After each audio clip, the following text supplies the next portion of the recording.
Muy buenos días, reciban un cordial saludo de su servidor Carlos José Castellanos Mejía. Soy alumno del primer año sección A, Bachillerato General, Educación a Distancia, Centro Escolar INSA. El motivo de este video es para dar a conocer lo que yo he trabajado en mi módulo 3 de la materia de Ciencias Naturales, la cual es impartida por la docente Rosalba Melara. Tenemos lo que es la portada del módulo con elementos, química, que es el tema, y tenemos la lección 1, teoría atómica. Tenemos lo que son sus indicadores de logro, los cuales nos ayudan a conocer las metas que debemos de cumplir en esta lección. Tenemos el primer subtema, el átomo, partículas subatómicas. Este nos habla de que podemos partir un pedazo de materia de cualquier tamaño, 1, 2, 3 o hasta mil veces o más, pero no se sabe hasta dónde podremos observar este pedacito o lograr hacer o efectuar tal división. Este pedacito que sobra o que nos queda al final, que casi no se puede ver, se llama partícula. La partícula, ya sea orgánica o inorgánica, es la última división de la materia a la que se puede llegar por medios físicos. Tenemos lo que son partículas fundamentales del átomo. El átomo está formado por partículas subatómicas fundamentales, como lo son el protón y el neutrón y el electrón. Actualmente solo se habla de dos clases de partículas subatómicas fundamentales, las cuales son los fermiones y los bosones. Los fermiones se dividen en dos categorías, los quarks y los leptones. Los quarks son los constituyentes de los protones y los neutrones. Los leptones son una categoría que incluye al electrón. Los bosones son una familia de partículas subatómicas de spin entero, que al interactuar con los fermiones producen las interacciones o fuerzas conocidas como interacción fuerte, interacción gravitacional y interacción débil. El núcleo está constituido por dos partículas llamadas protones y neutrones. Los protones tienen carga positiva y se representan en una P minúscula con un signo positivo en su parte superior derecha. Los neutrones no tienen carga y se representan por una N minúscula. Las partículas que forman o que se forman en la envoltura del núcleo son los electrones. Estos poseen una carga negativa y se representan con una E minúscula con un signo negativo o un signo menos en su parte superior derecha. Tenemos el primer punto de apoyo que nos dice que los protones y electrones generalmente se encuentran en igual número en todos los átomos según sea el elemento, lo que hace que los átomos sean eléctricamente neutros, o sea, no tienen ninguna polaridad. Aquí tenemos un ejemplo que es el átomo de neón, que tiene 10 protones, por lo tanto también tiene 10 electrones. Tenemos el segundo punto de apoyo que nos dice las propiedades químicas de un átomo depende de su envoltura, porque es a través de los electrones que los átomos se combinan entre sí. Esto quiere decir que los electrones son la parte fundamental para que los átomos puedan combinarse. Las distintas clases de átomos o elementos químicos pueden combinarse constituyendo moléculas, las cuales si están formadas por átomos de la misma especie son moléculas simples, y si están formadas por elementos químicos diversos son compuestos o moléculas compuestas. Un ejemplo sería el agua, el átomo del agua, o la molécula del agua, que es H2O, la cual tiene dos átomos de hidrógeno y un átomo de oxígeno. Por lo tanto es una molécula compuesta, ya que estos dos átomos no son de la misma especie. Tenemos lo que son la estructura de los modelos atómicos de Bohr. La materia está compuesta por muchos átomos de diferente naturaleza, y los científicos durante la historia del desarrollo de la química fueron creando los modelos de átomos. Tenemos la evolución de los modelos atómicos, tenemos el primero, que es el modelo de Thomson, que fue lanzado en 1904. Este científico nos propuso su modelo de átomo formado por una esfera de carga eléctrica positiva y en su exterior se encontraban electrones con carga negativa. Estos podrían estar en movimiento siguiendo órbitas circulares alrededor del centro de la esfera. Su modelo es conocido como budín de pasas. Tenemos lo que es el modelo de Rutherford, el cual fue lanzado en 1911. Coincidió el átomo con el sistema solar planetario. con un núcleo central muy pequeño cargado positivamente, donde reside la mayor parte de la masa y los electrones en órbitas cargados negativamente, girando en órbitas circulares. Tenemos el modelo de Bohr, que fue lanzado en 1913, el cual este científico retoma la idea de Rutherford, solo que él agrega que los electrones de los átomos solo pueden encontrarse en ciertas órbitas permitidas y niveles estacionarios. Los electrones en movimiento en una órbita no absorben ni emiten energía electromagnética.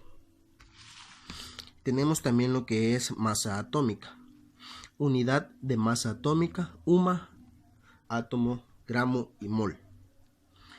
Si los átomos pesan, ¿de qué depende su peso? Sabes que los átomos poseen determinada masa llamada comúnmente peso atómico. ¿Cómo se determina la masa de los átomos? La masa de un átomo es relativa, o sea, es comparada con la masa del carbón 12. Esto quiere decir que un UMA o una unidad de masa atómica es igual al peso del átomo del carbón 12. La 12ª parte del átomo del carbón 12 se toma como referencia para encontrar el peso atómico de un elemento químico cualquiera y es el número que indica cuántas veces es mayor la masa de un átomo de dicho elemento que la 12ª parte del átomo del carbón 12. Esto quiere decir que un UMA, o como repito, una unidad de masa atómica es igual a la masa de un átomo de carbón 12 sobre 12. La unidad de la masa atómica es la suma de la masa del neutro con la del protón. Tenemos también lo que es el número atómico, que nos dice que todos los átomos de un mismo elemento en particular tienen un mismo número de protones en su núcleo. Se define como número atómico el núcleo de protones que hay en el núcleo del átomo. Tenemos el número de Avogadro. ¿Qué es el número de Avogadro? Es el número de partículas constituyentes que se encuentran en la cantidad de sustancias de un mol. Por lo tanto, es el factor proporcional que relaciona la masa molar de una sustancia a la masa de una muestra.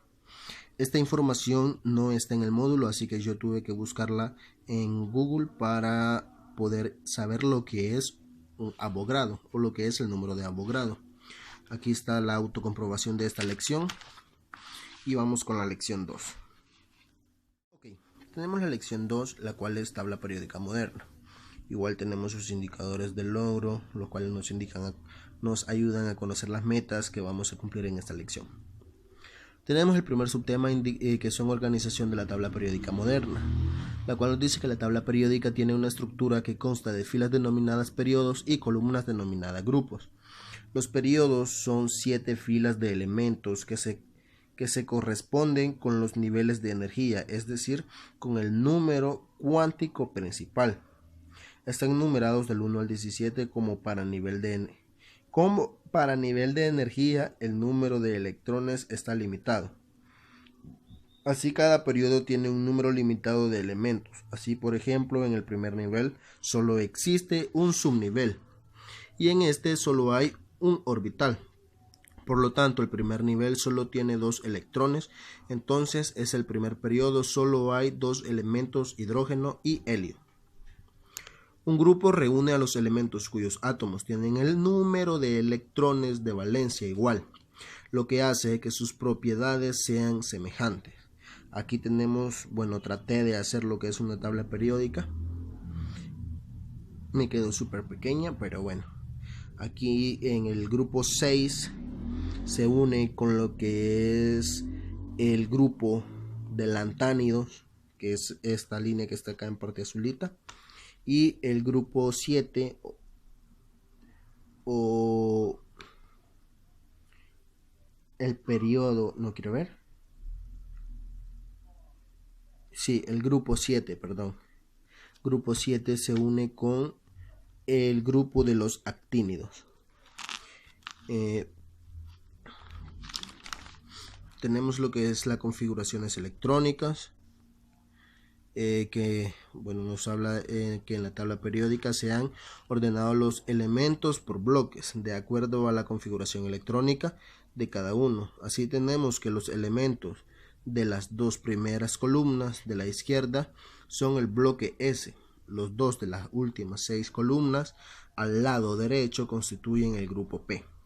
A este conjunto de elementos de ambos bloques se le conoce como elementos representativos, que son estos que están acá y esta que está acá, que es la última columna, que están pintados del mismo color. Nos dice también que la tabla periódica es un sistema de reordenamiento de los átomos, de acuerdo con el orden creciente de los números atómicos. Tenemos igual su autocomprobación y tenemos la lección 3, que es dispersiones. Tenemos igual sus indicadores de logro y tenemos el primer tema. Tipos de dispersiones.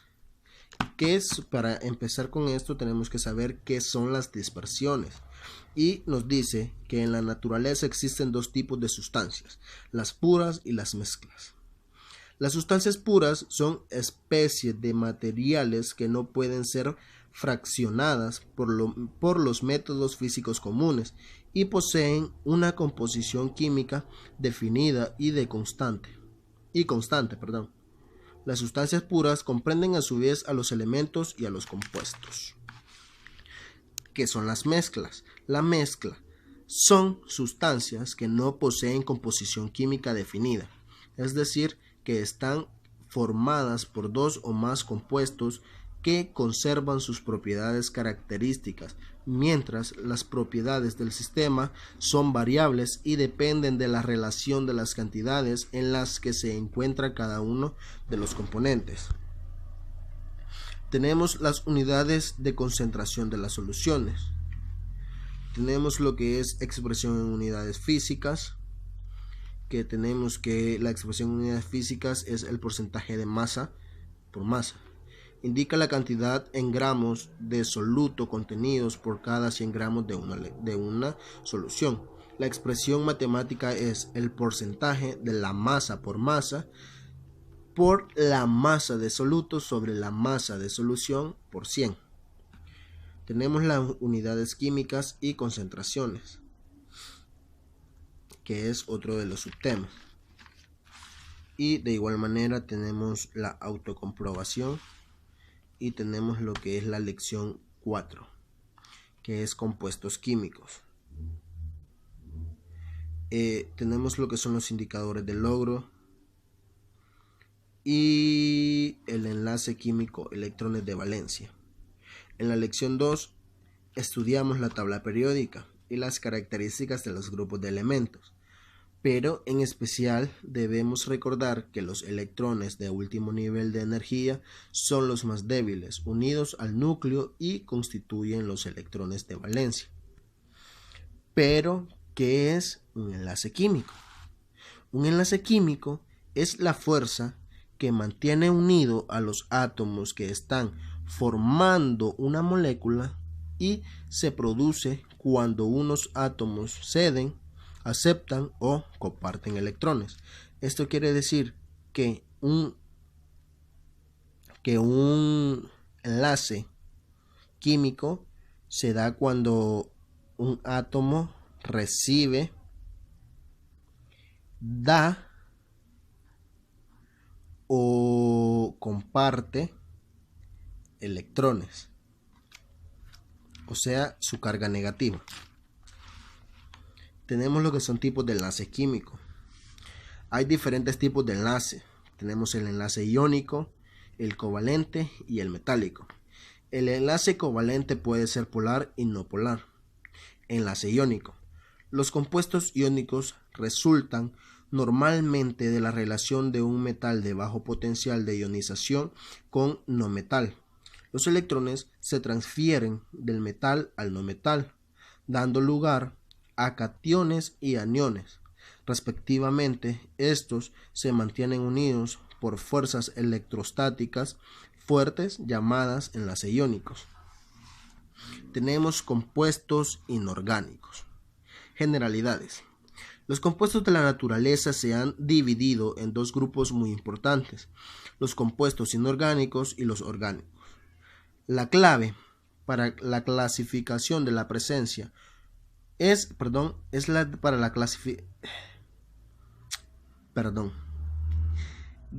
y teníamos los compuestos inorgánicos y los orgánicos. La clave para esta clasificación es la presencia o no del átomo del carbón en la molécula del compuesto. Serie de los alquenos. También se llama olefinas y su fórmula general es CnH2n y contiene un doble enlace que es C igual a C. Según la fórmula, el número de hidrógeno es el doble del número del carbón. Se nombran siempre al partir del prefijo que indica el número de carbonos, seguido de la terminación eno, ejemplo, eteno y propeno. El alqueno es más sencillo. Retomo la idea. El alqueno más sencillo es el ateno, el cual es CH2, que es un átomo de carbón y dos átomos de hidrógeno, igual que CH2, pero su nombre común es etiteno. Bueno, y tenemos el último punto de apoyo que dice que otros compuestos orgánicos muy importantes son los carbohidratos, las proteínas y los lípidos. Están presentes en las células de los seres vivos y el área de su estudio es la bioquímica. Tenemos su autocomprobación y pues esto ha sido todo. Espero que les hayan entendido un poco a lo que quise dar a explicar en esta lección. Realmente es muy difícil explicar sin que te expliquen a ti, o sea, bueno, los estudiantes me van a entender bastante. Realmente yo he tratado de hacer mi mayor esfuerzo porque no es fácil explicar algo cuando solo tienes la idea de lo que has leído. O sea, no es lo mismo leer y entender algo y la duda que tienes te la explique algún profesor. O sea, no es lo mismo. Pero igual, gracias por ver este video y pues si te ha gustado o has entendido algo, déjame tu like. Y si quieres que siga haciendo más videos así, explicando algo, déjamelo en un comentario y pues dime el que quieres lo que yo explique.